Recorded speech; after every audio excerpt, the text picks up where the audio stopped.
أعوذ بالله من الشيطان الرجيم بسم الله الرحمن الرحيم وإذا طلقتم النساء فبلغن أجلهن فأمسكوهن بمعروف أو سرحوهن بمعروف ولا تمسكوهن ضرارا لتعتدوا ومن يفعل ذلك فقد ظلم نفسه ولا تتخذوا آيات الله هزوا واذكروا نعمة الله عليكم وما أنزل عليكم من الكتاب والحكمة يعظكم به واتقوا الله واعلموا أن الله بكل شيء عليم وَإِذَا طَلَّقْتُمُ النِّسَاءَ اور جب تم طلاق دو عورتوں کو،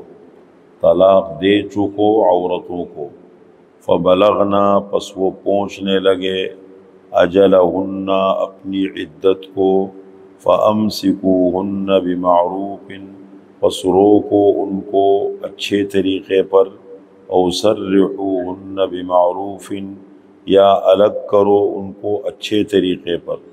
وَلَا تُمْسِكُوهُنَّ اور مت روکو ان عورتوں کو،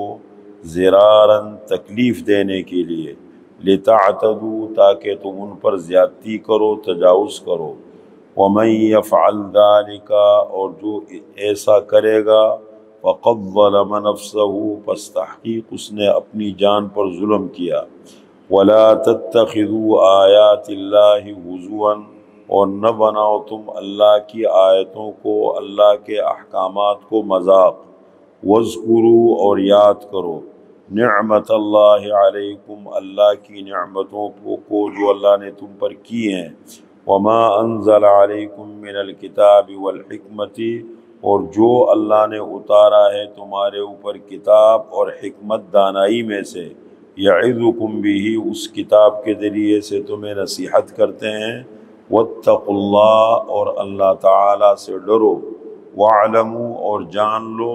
ان اللہ بکل شیء علیم کہ بے شک اللہ تعالیٰ ہر چیز کو جانتا ہے۔ یہ سورہ بقرہ کی آیت نمبر 231 ہے، آیت نمبر 231۔ اس میں اللہ نے وہی مسائل طلاق کے میں نے آپ کے سامنے تفصیل سے یہ بات ذکر کی تھی کہ الطلاق مرتان، طلاق رجعی دو ہے۔ طلاق رجعی کیوں کہتے ہیں؟ ایک یا دو طلاقیں دے دی شوہر نے بیوی کو، اس کے بعد اس کے پاس اختیار ہے عدت کے اندر رجوع کر لے، پرانا نکاح برقرار ہے، دوبارہ نکاح کرنے کی ضرورت، پرانا نکاح برقرار ہے۔ اور اگر عدت گزر جاتی ہے تو اگلی آیت میں 232 میں واقعہ آ رہا ہے، پھر اگر راضی ہو مل بیٹھ کے بغیر حلالے کے پھر سے نکاح کرنا چاہے تو کر سکتے ہیں۔ یہ دونوں اس میں دیکھیں یعنی گنجائش ہوتی ہے مکمل، مسئلہ حل کرنا چاہے، ختم کرنا چاہے تو ختم بھی بہتر طریقے سے کیا جا سکتا ہے، حل نکالنا چاہے تو حل بھی بہتر طریقے سے نکال سکتا ہے۔ لیکن اگر 3 طلاقیں دے دی اس کے بعد کوئی گنجائش نہیں رہتی، اس لیے فرمایا مت دیا کرو۔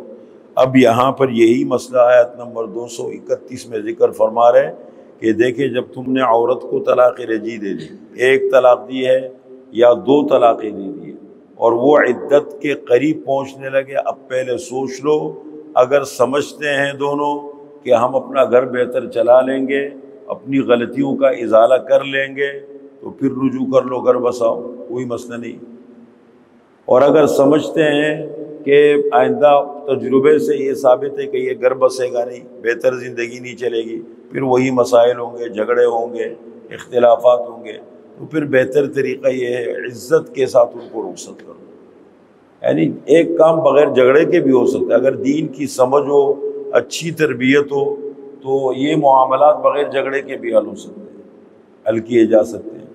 تو ایک ہی دوسری بات بیچ میں بتائی کہ اللہ کی آیتوں کو مذاق مت بناؤ۔ زمانہ جاہلیت میں کیا ہوتا تھا، طلاق کی کوئی حد بندی نہیں تھی، یعنی کوئی طلاق کی حد نہیں ہے، دیتے رہو روکتے رہو، دیتے رہو روکتے رہو، زندگی بھر یہ سلسلہ چلتا۔ عورت کو ستانے کے لیے، تکلیف دینے کے لیے یہ چیزیں چلتی تھیں، اللہ نے آ کر یہاں پر منع فرما دیا۔ اور پھر آپ صلی اللہ علیہ وسلم نے تو باقاعدہ اس کی ترتیب بتا دی، جیسے بعض چیزوں کی طرف ایسے مسائل آئے کہ توجہ نہیں تھی، وہ وقت کی ضرورت تھی، حضرت عمر رضی اللہ تعالی عنہ نے تمام صحابہ کو جمع کر کے اور اس پر امت کا اتفاق کرا دیا کہ آئندہ 3 طلاقیں، بس 3 طلاقیں یہ آخری حد ہے، اور اس کے بعد چاہے وہ ایک زبان کے، آپ 3 طلاقیں تو قرآن نے ذکر کی تھی، لیکن قرآن میں باقاعدہ اس طرح وضاحت نہیں تھی کہ اگر کسی نے ایک زبان کے ساتھ 3 طلاقیں دے دی یا ایک ہی مجلس میں اس نے 3 طلاقیں طلاق اس کا کیا ہوگا۔ اب اس پر ایک حدیث وہ تھی تو جس کی بنیاد پر حضرت عمر نے سب کو جمع کر کے پوری امت کا اتفاق کرا دیا اس پہ کہ 3 طلاقیں 3 ہیں آپ کے پاس، شوہر کے پاس یہ اختیار ہے 3 طلاقیں، اب اس کو الگ الگ کر کے استعمال کرے، ایک ساتھ استعمال کرے، جس طرح استعمال کرے وہ 3 طلاقیں ہوں۔ اور یہاں فرمایا دیکھو اللہ کی آیتوں کو مذاق مت بنو، عورت کو نقصان مت دو۔ وَإِذَا طَلَّقْتُمُ النِّسَاءَ، اور جب تم طلاق دو عورتوں کو، طلاق رجعی دے دی، فَبَلَغْنَ أَجَلَهُنَّ، پس وہ پہنچ جائے اپنی عدت کو، یعنی عدت ختم ہونے لگے، اب تمہارے پاس اختیار ہے، فَأَمْسِكُوهُنَّ بِمَعْرُوفٍ، پس روکو ان عورتوں کو عمدہ طریقے پر، اچھے طریقے پر روک لو، دوبارہ بیوی بنا لو، گھر بسا لو، او سرحوهن بمعروف، یا ان کو الگ کر دو عمدہ اور اچھے طریقے پر، ولا تمسکوهن ضرارا لتعتدوا، اور مت روکو ان عورتوں کو تکلیف دینے کے لیے تاکہ ان پر زیادتی کرو تم۔ اب جب اگر نہیں رکھ سکتے ہو، گھر بہتر نہیں چلا سکتے ہو، تو پھر روکنے کا کیا فائدہ ہے، چھوڑو اس کو۔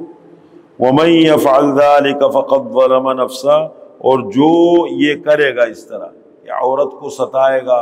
اور بار بار تنگ کرے گا، پس تحقیق اس نے اپنی جان پر ظلم کیا۔ اس نے عورت پر ظلم نہیں کیا، اپنی جان پر ظلم کیا۔ وقت سمجھا دے گا اس کو کہ کون نقصان میں تھا۔ وَلَا تَتَّخِذُوا آيَاتِ اللَّهِ هُزُوًا، اور اللہ کے احکامات کو اور اللہ کی آیتوں کو مذاق مسخرہ مت بناؤ۔ جو بھی اللہ 3 طلاقوں کے حوالے سے ہے یا باقی عورت کو ستانے کے حوالے سے، حقوق کے حوالے سے، وہ ساری چیزیں ہیں، میں جو اللہ نے تمہیں ضابطے اور اصول بنائے ہیں ان کو سمجھو، اس کو اگر عافیت کی زندگی گزارنی ہے اللہ کے احکامات کو سمجھو، خاموشی سے اس پر عمل کرو اور سکون عافیت میں رہو گے۔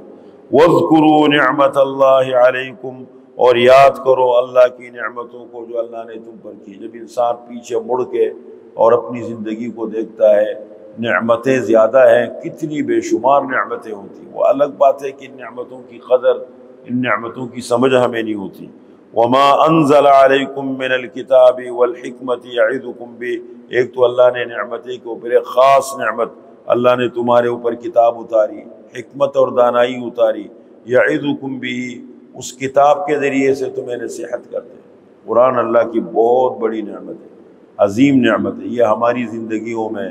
ہمارے گھروں میں، ہمارے نظام کاروبار سسٹم میں آ جائے، برکتیں ہی برکتیں صحیح طریقے سے آ جائے، صرف الفاظ نہیں، ظاہری الفاظ نہیں، نیچے احکام کی حد تک، یہ جو طلاق و نکاح کے مسائل ہیں یہ سمجھ میں آ جائے۔ میں تو کہتا ہوں ایسا معاشرہ ہوتا کہ بچوں کو باقاعدہ، جب بچہ بچی کو اگر نکاح کرا رہے وہ نکاح کے قابل ہو جائے، ان کو یہ کورس کراؤ، طلاق کے مسائل کیا ہے۔ میں نے بتایا تھا نا، حضور صلی اللہ علیہ وسلم فرماتے ہیں کہ دیکھیں، نکاح کرو طلاق مت دو، اور طلاق دینے سے اللہ کا عرش ہلتا ہے۔ جو عورت بغیر کسی مجبوری کے شوہر سے طلاق کا مطالبہ کرتی ہے، اس پر جنت کی خوشبو حرام ہے۔ اور فرمایا حلال چیزوں میں سب سے ناپسندیدہ چیز اللہ کے ہاں وہ طلاق ہے، اور ابلیس سب سے زیادہ، ابلیس جو بڑا ابلیس ہے، وہ سب سے زیادہ خوشی بناتے ہیں جب میاں بیوی کا گھر ٹوٹتا ہے، اور اللہ سب سے زیادہ ناراض ہوتے ہیں جب میاں بیوی کا گھر ٹوٹتا ہے۔ لیکن یہ فرق ہے۔ واتقوا اللہ، اور اللہ تعالیٰ سے ڈرو، واعلموا، اور جان لو۔ یہ بار بار تقوی کا ذکر قرآن کریم میں آپ کو ملے گا، بہت زیادہ ملے گا، اور یہ تقوی ایسی چیز ہے کہ اس کے بغیر کام چلے گا نہیں۔ تقوی ہے سب کچھ ہے۔ واتقوا اللہ، اور اللہ تعالیٰ سے ڈرو، واعلموا، اور جان لو،